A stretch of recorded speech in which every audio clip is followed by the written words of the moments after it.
Hello and welcome, Charm Planet dwellers, to our first edition of Chat with Charmers.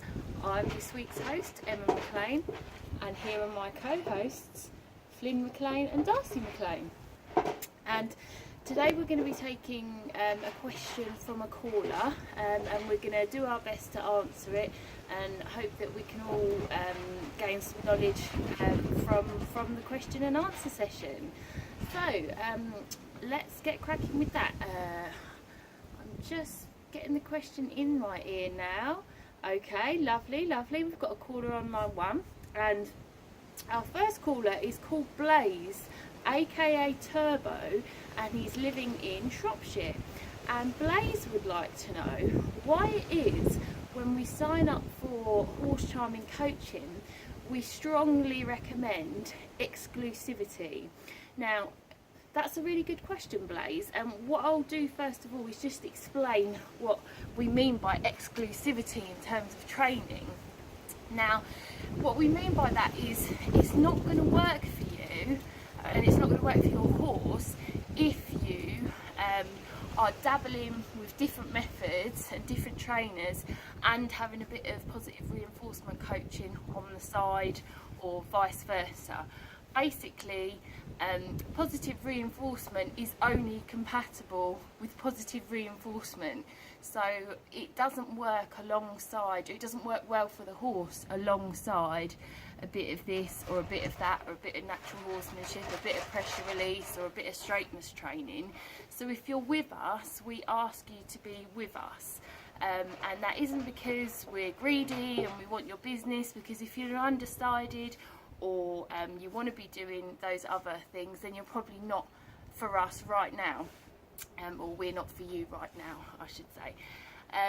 So from the horse's perspective, if you think of it in terms of if you've got a colleague at work who's incredibly inconsistent, so some days she might turn up with a box of donuts, and then other days she'll turn up and not treat you very nicely, or call you something that you don't like, you're going to be quite suspicious of her because she's not consistent, and she's not kind of trustworthy.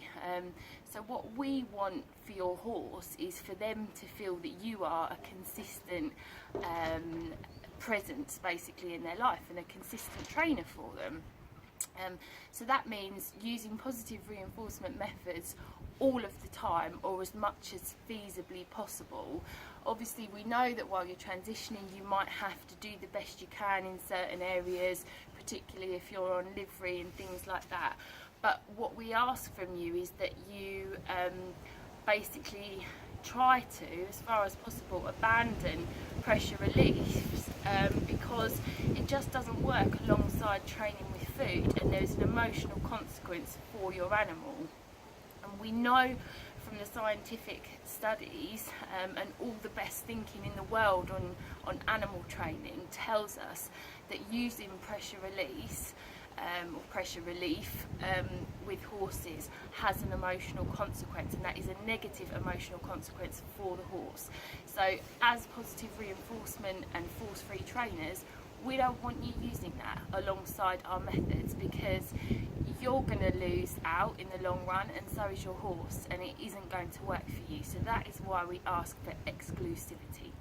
So Blaze, I hope that answers your question, and we look forward to more questions from you in the future. Thanks very much. Bye.